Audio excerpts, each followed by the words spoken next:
What's up, dads? Welcome back to the Fit Dad Club podcast. My name is Jason Barrett. I'm here without Travis Jones this week to give you a quick bit of content and a quick bit of a topic that we've been discussing a little bit and that we've seen a lot of dads sort of message us about. And the reason a lot of dads don't really get started, which is tracking your food too difficult, too complicated, too time consuming? Is it too much for people? When people think about tracking their food, there might be a couple of things that comes to mind. There's the idea of like the old school way of tracking food where you might have, if you've ever done like Weight Watchers in the past and they've given you the little point system and you have to write things down in like a food diary and, you can look them up and that kind of stuff. There's that way of doing things. You can track food by categorizing food and, a food that's a bit more calorie dense is worth more points. And you've got like a simplified system in that regard. You might have, used one of the many tracking apps that are available, things like MyFitnessPal, and there's paid ones like MacroFactor. There's even like AI ones these days that you can take photos of and get the rough calories. There's a lot of different ways that you can track your food. You can track your food simply by using portion sizes, right? Using like a cup of carbs, a palm of protein, a thumb of fat, and having that be the basis for your meals. But that does restrict you a fair amount. Now, the reason why tracking your food and tracking your macros specifically and hitting your proteins, carbs, and fats and calories came about, a big part of it was started in the bodybuilding industry, right? Or in the bodybuilding competitions. And one guy was, for a long time, they were just being given meal plans, right? You were given meal plans, which is essentially tracking your food, but you don't have to track your food, but you're restricted in what you can eat, right? It's, your breakfast is either 2 eggs and 2 egg whites on a bit of wholemeal toast, or it's, Greek yogurt and protein powder and berries, right? It's like 150 grams of each. Like, that's it. That would be all that you could have if you wanted to stick to your plan, right? Which is all well and good from a, reliability and consistency standpoint.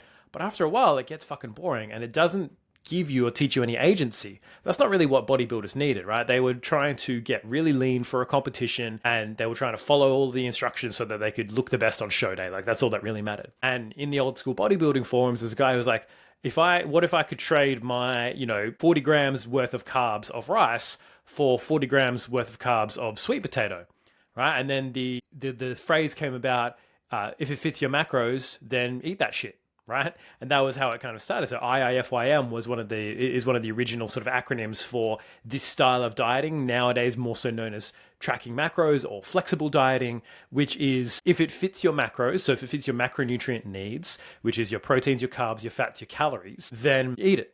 Right.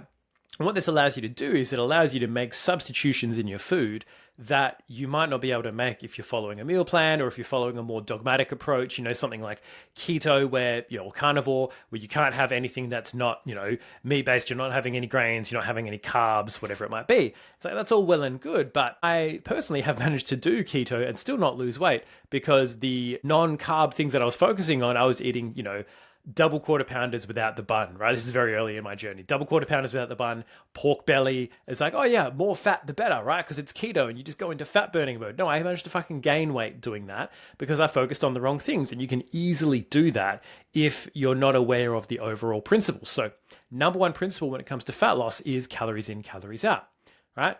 The amount of calories you consume versus the amount of calories that your body burns. This doesn't just mean exercise. This means, exercise counts for 5-10% of your daily energy expenditure. And then the rest goes to things like fidgeting, your general walking, the general stuff that you do throughout the day. And then the rest of it is, your body actually running, your heart beating, your lungs expanding and sending things, all the metabolic processes that go on in your body, digestion, all of that stuff makes up the rest.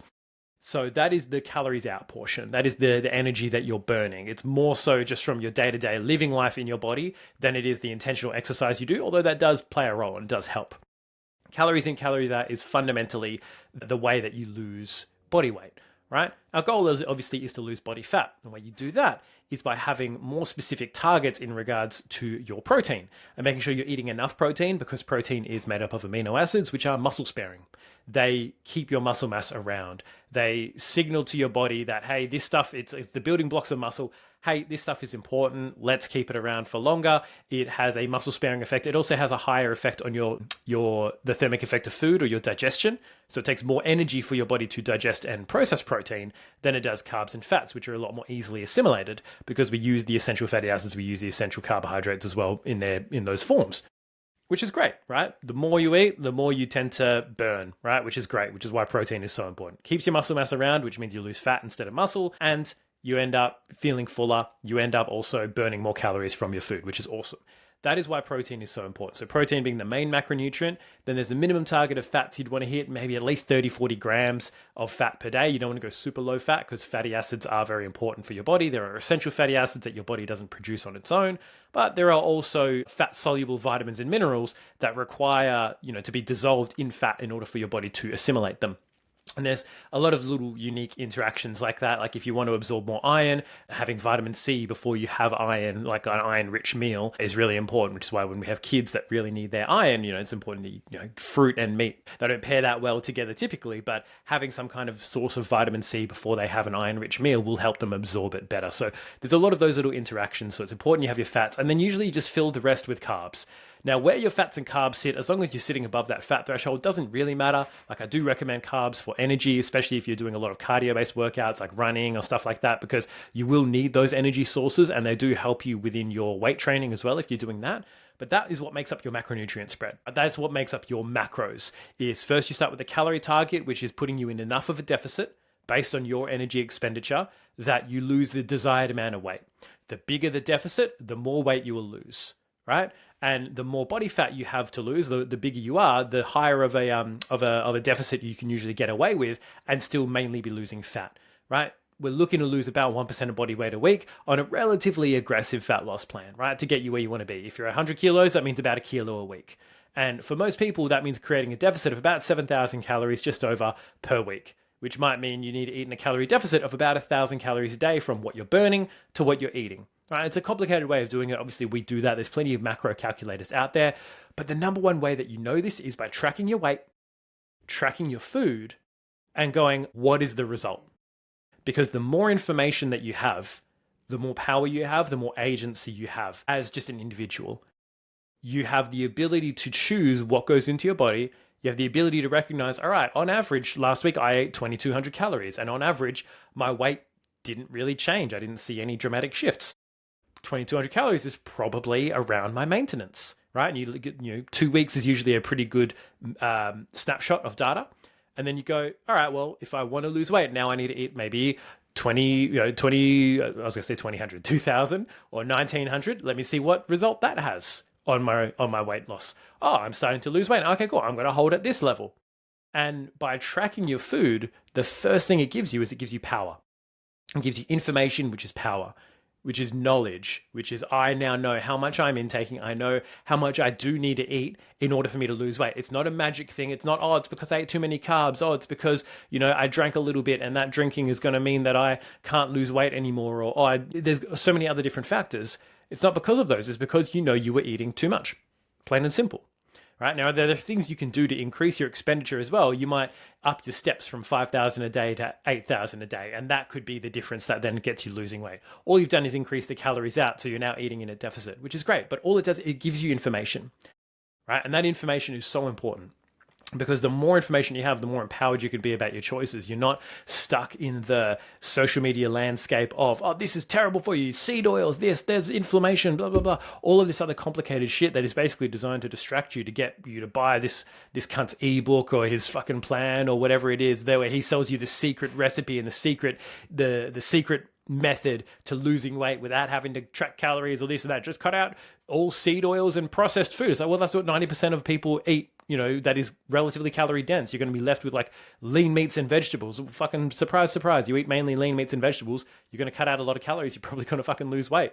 But how does that go with reintroducing life? And that's where tracking food comes in. People say tracking food is too time consuming. It's too this, it's too that. You can track your food in less than 4 minutes a day, right? Less than 4 minutes a day, easily. I know guys, and most guys probably listening to this, will spend more than that on the toilet. Will spend longer than that scrolling their phone, doing pointless shit, right? So the difference for a lot of people is, number one, getting good at the tracking process, which may take, let's say, 2, 3, 4 weeks to get used to using whatever the software is, using whatever the tools are that are available, and getting good at weighing or estimating their food, right? Because you can go about 2 ways. You can either weigh your food with a scale, so you know exactly how much you're having, or you can do, preferably what I tend to do, is either use metric measurements. So if I'm going to have some rice, like some cooked rice, I'm just going to grab a cup. I'm going to scoop it up, and I'm going to have 1 cup of cooked rice and plop it in. So that way I don't need to weigh it. It might be a little bit off here and there, but what we're looking at is just consistency. What we're looking at is a good ballpark measure to know, all right, roughly, I'm eating roughly in this calorie range, because you're never going to get it exact. And people trying to get it perfect is where people say, oh, it takes too much time, or it takes too much this and that. It's like you're getting caught in the weeds, right? So you need to focus on just generally tracking your intake and tracking it as relatively accurately as you can without it being a pain in the ass. So let's say you just grab a scoop, like a metric cup, cool, 1.5, all right, looks like about a half, 1.5 cups of rice. You do that enough, you can start to eyeball. I know what 1 cup of rice looks like, because I've scooped 1 cup of rice, 3 times a week for the last 4 weeks. So I know if I look at a bowl of rice, let's say from a restaurant, I know that that's probably about 2 cups of rice. It looks about double what I normally have. Then you can start to track that sort of stuff. The other way is obviously using a scale, right? Or eyeballing, right? What I like to do is if I've got a packet of mince, which is 500 grams of mince, and I use that to make 4 meals, or I split it equally 4 ways between me, my wife, and our kids. I know that exactly I have 125 grams of mince in my bowl. It might not exactly be 125 grams, right? But it'll be close enough.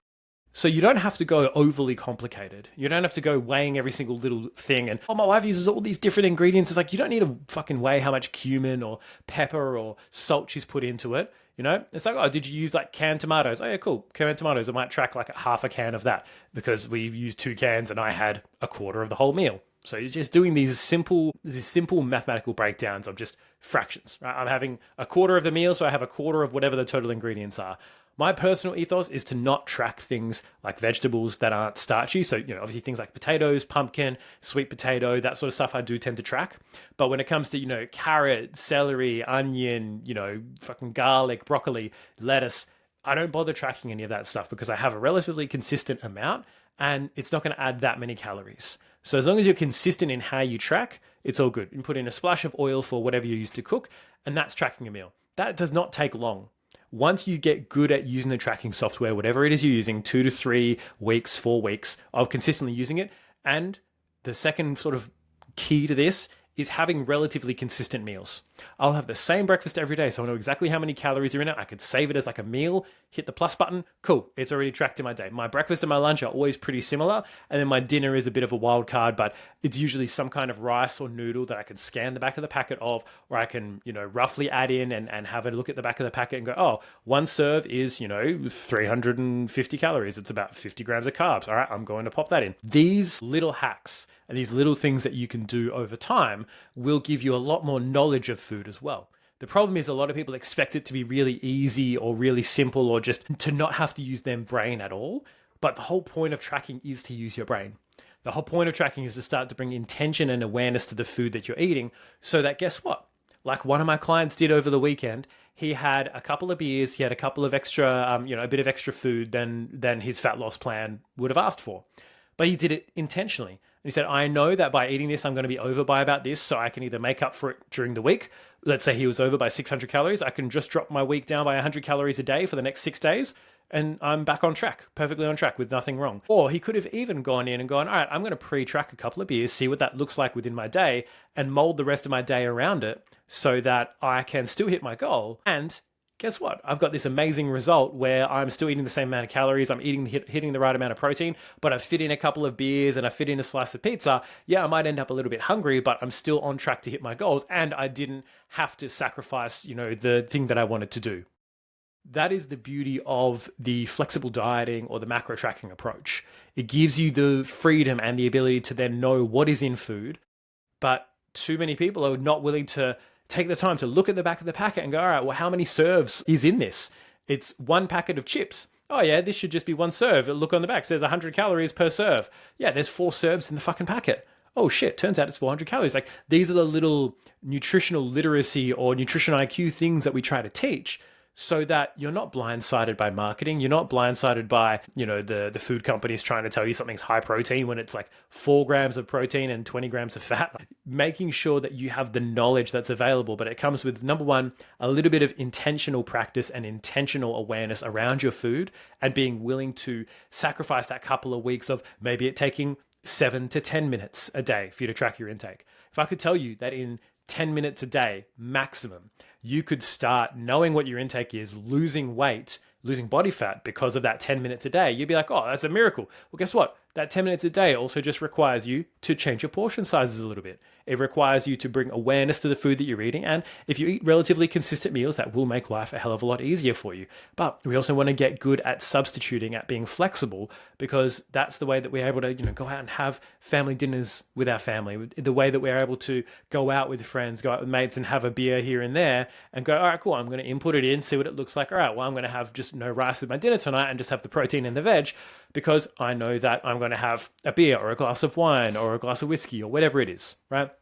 It brings awareness to your food, it brings awareness to your habits, and it gives you the power and you the flexibility to make the change. So no, fundamentally, tracking food is not too time consuming. It's not too hard.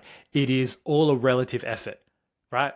So because just tracking your food on top of eating it, people lump that in together as like, well, normally I just eat my food in the day. Now I have to eat my food and track my food. God, it's added this whole extra step to me eating. I was like, yeah, but you were eating, and that eating is what has either not gotten you the results or gotten you the results you don't want and gained you weight. So fundamentally, adding this extra task on is not about, oh, now eating has become this new bigger thing. It's like, no, you're now adding a fat loss activity onto what you were doing before so that your portion sizes are right, so that you start to lose the weight, right? So it's not about it being too hard or this or that or too time consuming. It's just going, it's a maximum of 10 minutes a day. It's a maximum of 10 minutes a day. It does not take any fucking longer than that. Once you get your eye in, it's going to be even lower. But it's about putting in the consistent effort and practice from the beginning and not half-assing it. Not going, oh, I'm just going to kind of track some days, kind of track others. You might as well not do it at all. So it is something that does require a little bit of initial input so that you then know how to use the systems, whatever the systems are that you're using, how to use the software. You can then know what are the rough portion sizes that you can start to aim for. And as a result, you can start to lose the weight. And then the power is in your hands. That is what we're about here at the Fit Dad Club, is giving you the power, right? Giving you the tools and the knowledge so that you can maintain these results, so that you don't have to hire a coach every spring when it's leading into summer because you're worried you put on all this weight and then only half-assing the plan and then going back. Like, we want to give you the power, we want to give you the knowledge so that you know what to do, so that life doesn't keep creeping up on you and you just keep putting it off and putting it off and putting it off. You know what to do. You have the knowledge, you have the power, and you can take action. So if you need some help with this, if you want some support with setting up those initial goals, head to fit-dad.club, book in a call. We'll have a chat about where you're at right now, where you want to be, and we'll help you bridge that gap to get there. So if you have any questions about this, if there's anything that doesn't make sense, shoot us a message on Instagram as well if there's any other topics you want us to cover. And until next week, we'll see you then, guys. Peace out.